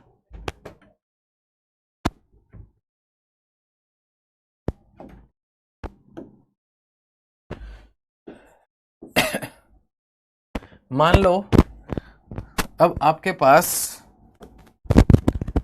अब इस चीज को अगर एक बार ध्यान से सोचें तो आपके पास क्या था कि जब डिटर्मिनेंट की आपने प्रॉपर्टीज पढ़ी थी लास्ट क्लास में, तो डिटर्मिनेंट की प्रॉपर्टीज में क्या था कि आपके पास अपर ट्रायंगुलर, लोअर ट्रायंगुलर या डायगोनल मैट्रिक्स में प्रोडक्ट ऑफ डायगोनल एलिमेंट्स आपका डिटर्मिनेंट होता है। ये बात बोली थी मैंने। वहां हम कह रहे थे प्रोडक्ट ऑफ डायगोनल एलिमेंट्स, आपके पास जो डायगोनल एलिमेंट्स का प्रोडक्ट है वो डिटर्मिनेंट होता है। यहां मैं कह रहा हूं कि जो डायगोनल एलिमेंट्स हैं वही आइगन वैल्यूज होती हैं और आइगन वैल्यू का जो प्रोडक्ट है वो डिटर्मिनेंट होता है।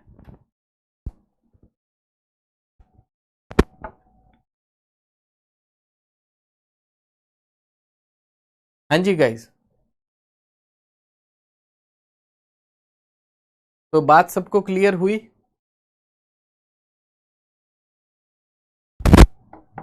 Just wait a second guys.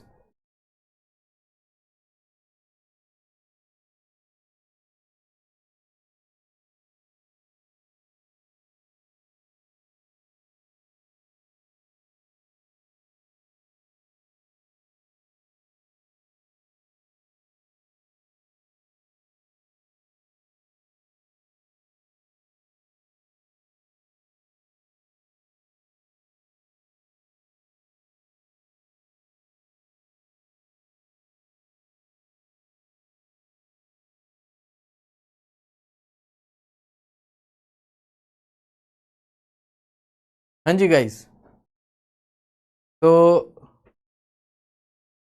इतना तो सुना होगा, मैंने कहा कि पहले मैंने बताया था कि डायगोनल एलिमेंट्स का प्रोडक्ट जो है वो डिटर्मिनेंट के बराबर होता है, ठीक है? अब आपके पास क्या आया है? अब मैंने कहा है कि जो डायगोनल एलिमेंट्स है वो आपकी आइगन वैल्यूज होते हैं और आइगन वैल्यू का जो प्रोडक्ट होता है वो डिटर्मिनेंट के बराबर होता है। तो दोनों बात एक ही है, ठीक है? और वो आप कोरिलेट कर पाओगे डिटर्मिनेंट की प्रॉपर्टी से उसको। आपके पास एक मैट्रिक्स है ए, और उसकी जो आइगन वैल्यूज है वो है कंसीडर आपके पास λ1, λ2, λ3 लाइक दिस। अगर मैं एक काम करूं कि इस मैट्रिक्स के साथ, ठीक है, जिसकी आइगन वैल्यू मैं निकाल रहा हूं, अगर मैं इसके साथ कोई नंबर मल्टीप्लाई कर दूं तो इसकी आइगन वैल्यूज पर क्या फर्क पड़ेगा। तो इसकी आइगन वैल्यूज हो जाएंगी k λ1, k λ2, k λ3। तो इसकी आइगन वैल्यूज भी उस नंबर से मल्टीप्लाई हो जाएंगी, ठीक है। अगर मैं इस मैट्रिक्स की पावर n ले लूं तो क्या होगा, आपके पास λ1 की पावर n, λ2 की पावर n, λ3 की पावर n, ठीक है। तो जैसे अगर मैं इसकी पावर n लूंगा तो इसकी आइगन वैल्यू के साथ भी क्या होगा, उनकी पावर भी n हो जाएंगी, वो उसकी न्यू आइगन, मतलब वो उसका एक हिसाब से न्यू आइगन वैल्यूज बनेंगी। अगर मैं इस मैट्रिक्स का इनवर्स ले लूंगा तो क्या होगा, तो आपके पास इसकी न्यू आइगन वैल्यूज होंगी 1/λ1, 1/λ2, 1/λ3 एंड सो ऑन, ठीक है। तो ये क्या है आपके पास, ये जो भी मैट्रिक्स अगर आपके पास उसकी आइगन वैल्यूज आपको पता है तो उसके अंदर अगर कुछ चेंजेस कर दिए जाएं, उसके साथ कोई एलिमेंट मल्टीप्लाई हो जाए, उसकी पावर ले लें या उसका इनवर्स ले लें, तो उसकी न्यू आइगन वैल्यूज क्या बनेंगी, ठीक है। तो वो इस तरीके से आप इसको स्टडी कर सकते हो। नाउ गाइस, अब बात करते हैं एक और प्रॉपर्टी की। अब आपके पास जो भी हर्मिशियन मैट्रिक्स होती है, ठीक है, तो फॉर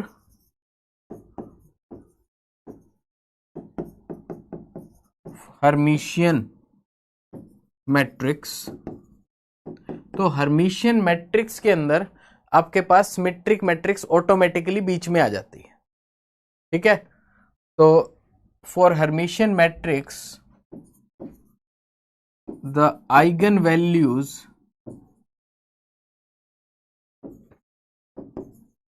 विल बी रियल। तो हर्मिशियन मैट्रिक्स कोई भी है, उसकी जो आइगन वैल्यूज होंगी वो हमेशा रियल होती है, ठीक। नेक्स्ट, अगर मैं बात कर रहा हूं, क्या कहते हैं, अब मैं बात कर रहा हूं आइगन वेक्टर्स की, ठीक है।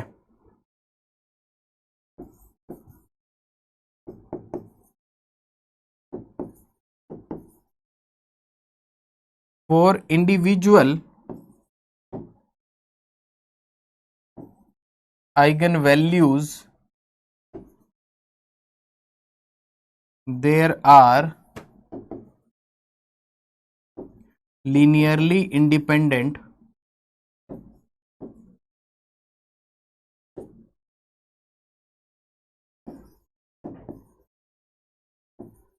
आइगन वेक्टर्स, ठीक है। इंडिविजुअल नॉन इक्वल, जो आपस में इक्वल नहीं है, ऐसे आइगन वैल्यूज जो हैं, जो भी कोई अलग अलग वैल्यू है, आइगन वैल्यू, हर वैल्यू का अपना एक आइगन वेक्टर होगा, अलग आइगन वेक्टर, ठीक है। बिल्कुल जैसे उसके उसमें हर्मिशियन मैट्रिक्स में डायगोनल जो एलिमेंट्स हैं वो आपके पास रियल होते हैं, ठीक है। नेक्स्ट थिंग, देखो अब क्या होता है, जैसे आइगन वैल्यूज कोई आई आपकी 2 3 5, आपने एग्जांपल लिया कि आइगन वैल्यूज आई 2 3 5, 2 अलग है, 3 अलग है, 5 अलग है, तो तीनों के अलग अलग आइगन वेक्टर्स होंगे, ठीक है, पहली बात। अब दूसरी बात यह है कि for equal eigen values there may or may not be linearly independent eigenvector। तो मान लो किसी की आइगन वैल्यूज है 2 2 3, तो अब जो 2 और 2 हैं इनके लिए अलग अलग आइगन वेक्टर हो भी सकते हैं और नहीं भी हो सकते, दोनों केस पॉसिबल है। ठीक है guys, now the last property. ठीक है, the eigen vectors of Hermitian matrix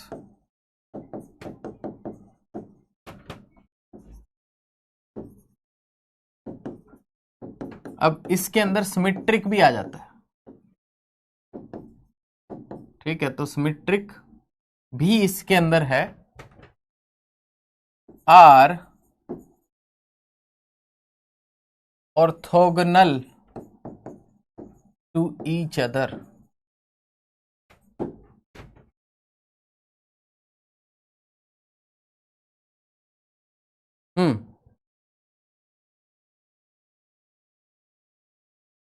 तो क्या बताया मैंने कि जो हर्मिशियन मैट्रिक्स होगी या सिमेट्रिक मैट्रिक्स होगी उसके जो आइगन वेक्टर्स आएंगे वो एक दूसरे से परपेंडिकुलर होंगे, ऑर्थोगोनल होंगे।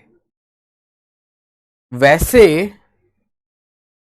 अदरवाइज और किसी भी मैट्रिक्स के लिए वो लीनियरली इंडिपेंडेंट होते हैं, मतलब ऑर्थोगोनल होना जरूरी नहीं है, बस डायरेक्शन अलग अलग होनी चाहिए। ठीक है, लेकिन उसमें पक्का है कि वो एक दूसरे से परपेंडिकुलर भी होंगे, हर्मिशियन में या सिमेट्रिक में। ठीक है, तो ये आइगन वेक्टर्स की कुछ प्रॉपर्टीज हैं। अब इसमें कुछ चीजें ऐसी हैं जो जैम में कभी यूज नहीं हुई हैं, but just for the sake के प्रॉपर्टी हमें वो पढ़नी चाहिए। ठीक है, तो दैट्स वाई हम उसको पढ़ रहे हैं। और सबसे ज्यादा जो है ये प्रॉपर्टी आपकी ट्रेस और डिटर्मिनेंट वाली ये यूज होती है। ठीक है, इनके ऊपर आप ध्यान दे सकते हो। अब हमेशा क्या होता है, एक ना एक क्वेश्चन इस तरीके का आ जाता है, जैसे भी आपको बता दिया कि ट्रेस बता दिया है आपके पास 5। ठीक है, ट्रेस बता दिया 5 और डिटर्मिनेंट आपको बता दिया है -15। ठीक है, -15 ट्रेस बता दिया आपको 5, डिटर्मिनेंट बता दिया -15। हाँ जी, ऑर्थोगोनल का मतलब परपेंडिकुलर। अब ये होता है कि ट्रेस और डिटर्मिनेंट आ गया, अब बता पूछ लिया फाइंड इट्स आइगन वैल्यूज।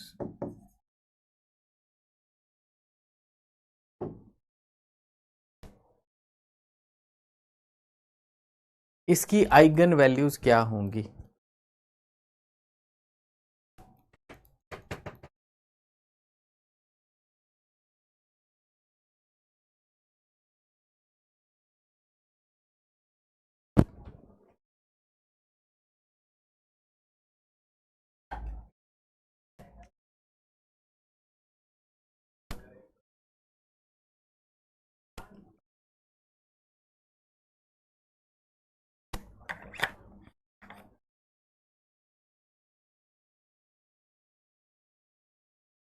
हाँ जी गाइज, इसकी आइगन वैल्यूज क्या होंगी? आपको पता है ट्रेस किसके बराबर होता है? ट्रेस होता है सम ऑफ आइगन वैल्यूज के बराबर। एक मैट्रिक्स के बारे में आपको दिया हुआ दिस इज दिस, और डिटर्मिनेंट आपको दिया हुआ है दोनों का प्रोडक्ट इज -15। तो अब आपको बताना है आइगन वैल्यूज क्या होंगी, लैम्डा 1 लैम्डा 2 क्या है गाइस, ये बता दो इन दोनों को सॉल्व करके।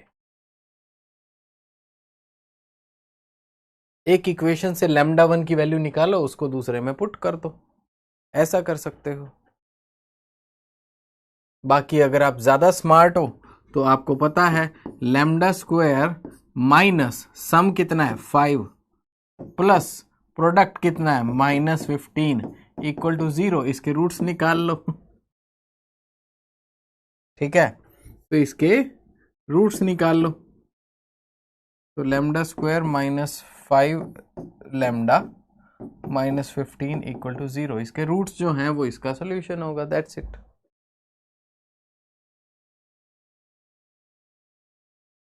अरे वो तो गिवन होगा ना, फॉर अ 2x2 मैट्रिक्स, ठीक है, वो पहले गिवन होगा।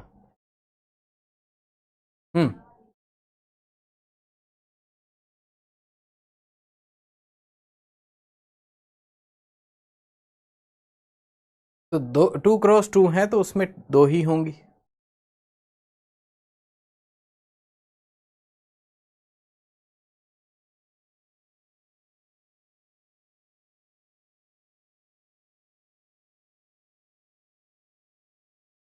बिल्कुल हिमांशु, वो 4 एक दूसरे से परपेंडिकुलर वेक्टर्स को रिप्रेजेंट करेगा, पर वो 3D स्पेस के नहीं होंगे, वो फिर अलग स्पेस के होंगे।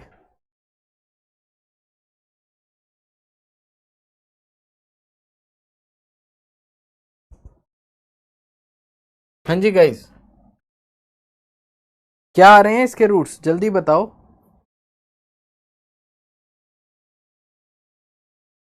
इसके फैक्टर करो, क्या फैक्टर करोगे, इसका आंसर बताओ ना।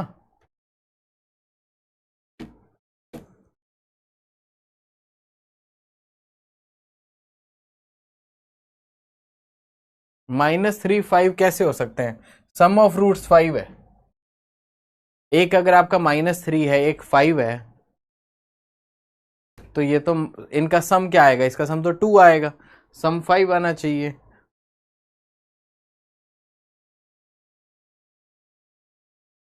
ऑर्थोगोनल आइगन वेक्टर को एक हद तक कर सकते, 3D तक कर सकते।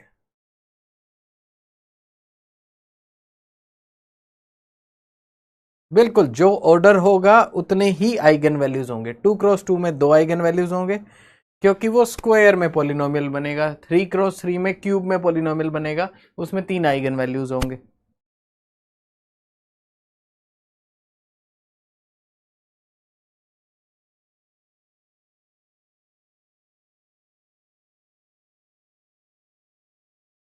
गाइस इतनी देर इस इक्वेशन का रूट फाइंड आउट करने में, बताओ।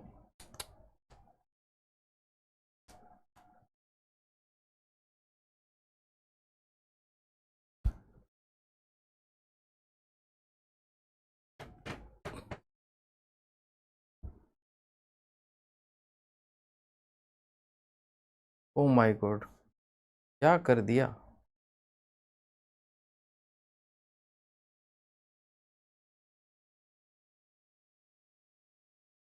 पता नहीं क्या किए जा रहे हो।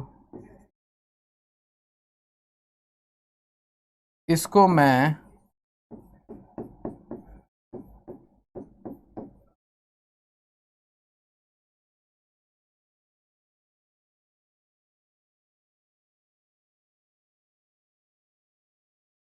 एक सेकंड, ये आ गया आपके पास। अच्छा ठीक है ठीक है ठीक है ठीक है, बिल्कुल। ये आपके पास आ जाएगा -b plus -b² minus 4ac का स्क्वायर रूट बाय 2a, तो ये आ जाएगा 5 प्लस माइनस 60 85 का स्क्वायर रूट बाय 2। ये आपके पास, बिल्कुल ये आपके पास आ जाएंगे। हाँ,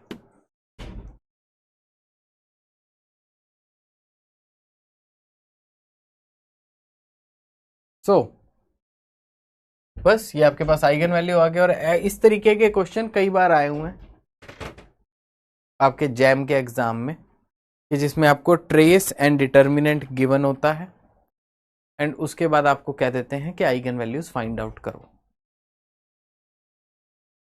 ठीक है, और बस आपने वो आपको पता होता है। तो वैसे तो पेपर में ही 4 ऑप्शन होते हैं, उसी में ही आप उनका सम और प्रोडक्ट करके देख लो, उसी में आंसर आ जाता है। ठीक है, तो वो आप कर सकते हो। अब मैं आपको एक शॉर्टकट टेक्निक बता देता हूं। ठीक है, 2x2 के लिए shortcut technique, shortcut for 2x2। ठीक है, आइगन वैल्यूज।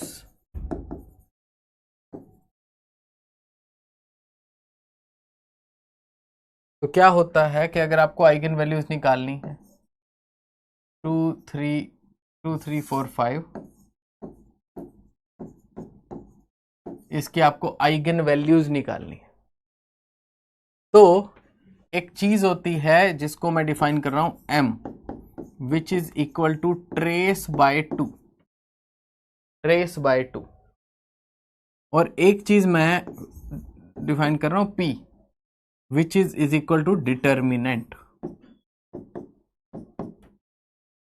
ठीक, तो ट्रेस बाय 2 क्या होगा, इसका 7/2 हो जाएगा। 5 2 7 ट्रेस डिवाइड बाय 2 7/2। डिटर्मिनेंट -2 हमने कैलकुलेट किया ही था। तो मैं कहता हूं कि आइगन वैल्यूज का ये फॉर्मूला याद कर लो, m plus minus square root of m square minus p। That's it. क्या होगा, m 7/2 plus minus m square 49/4 minus p क्या है -2। 7/2 प्लस माइनस 4 अगर लोगे कॉमन, 49 प्लस 8 का स्क्वायर रूट। तो ये आपका वही आंसर आ गया।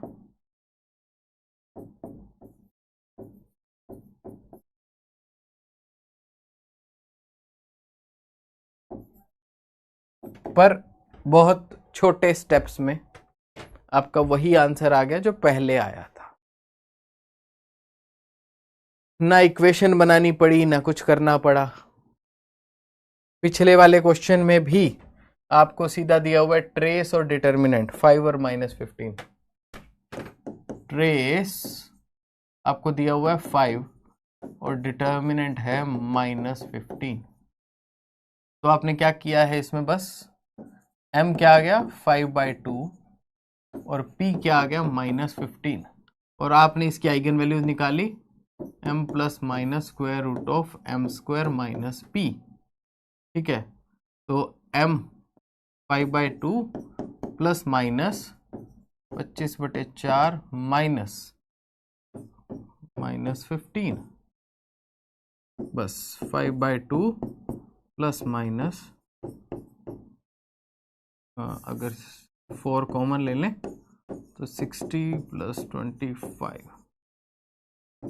5/2 प्लस माइनस 85/4, बस आंसर। तो आप ये मेथड चाहें तो अडॉप्ट कर सकते हैं, क्योंकि अगर आपके लिए जैम के लिए आएगा तो जैम के लिए कभी भी ऐसे मतलब क्वेश्चन मैंने देखा नहीं है कि ज़्यादा बड़ी मैट्रिक्स का आपको आइगन वेक्टर आइगन वैल्यूज़ निकालने को कहा गया हो। तो यूजुअली उसमें क्या होता है कि आपका जो आइगन वैल्यूज़ है 2x2 से ज़्यादा ज़रूरत नहीं पड़ती है आपको। अगर उससे बड़ा कोई हो तो कोई मेथड नहीं है, आपको सॉल्व करना ही पड़ेगा अनलेस कोई प्रॉपर्टी उस पर लगती हो। और 2x2 मैट्रिक्स के लिए आप ये मेथड यूज कर सकते हो। ठीक है, तो मैंने क्या बताया, m इज अ नंबर जो कि है ट्रेस बाय 2 और p जो है वो डिटर्मिनेंट है, तब ये फॉर्मूला आपका बन जाता है।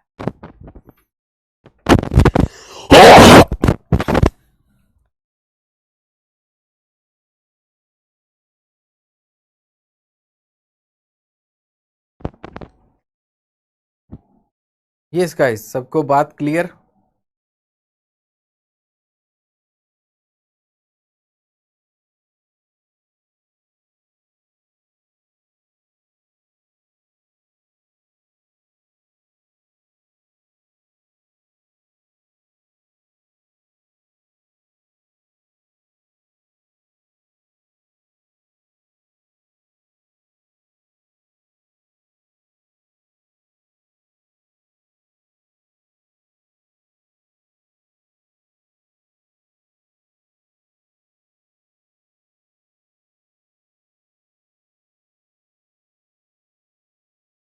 हाँ जी गाइस,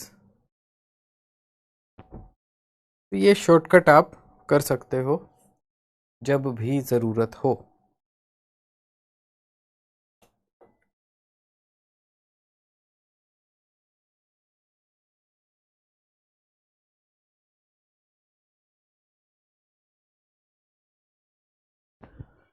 तो कल हम आइगन वैल्यू और आइगन वेक्टर के रिगार्डिंग क्वेश्चंस करेंगे जो भी जैम में आए हुए हैं आपके। तो उसके लिए ज़रूरी ये है कि पहली चीज़, जितनी भी प्रॉपर्टीज आज मैंने कराई है उनको अच्छे से याद करके समझ के आना। ठीक है, उसमें कोई भी डाउट हो वो भी हम सॉर्ट कर देंगे। एक आध स्टूडेंट का क्वेश्चन था जो रैंक वगैरह के बारे में पूछ रहे थे। ठीक है, तो रैंक मतलब जैम के स्कोप में नहीं है, बट बहुत छोटी चीज़ है, उसको हल्का सा बता देंगे, बट वो आपके लिए ज़रूरी नहीं है।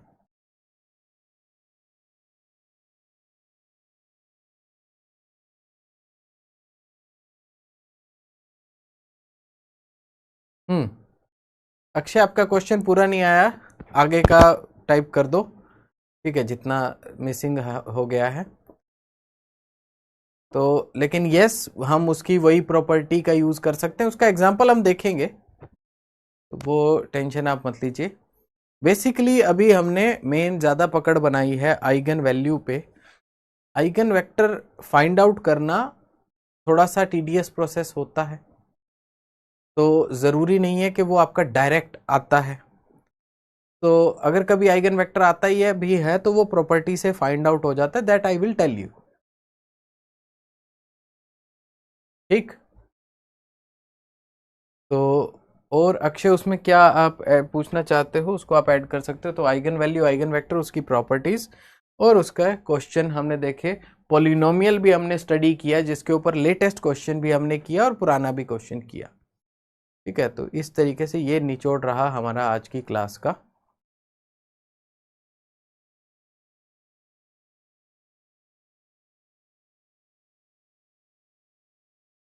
आई एम वेटिंग फॉर जस्ट अक्षय's क्वेश्चन, पेंडिंग क्वेश्चन।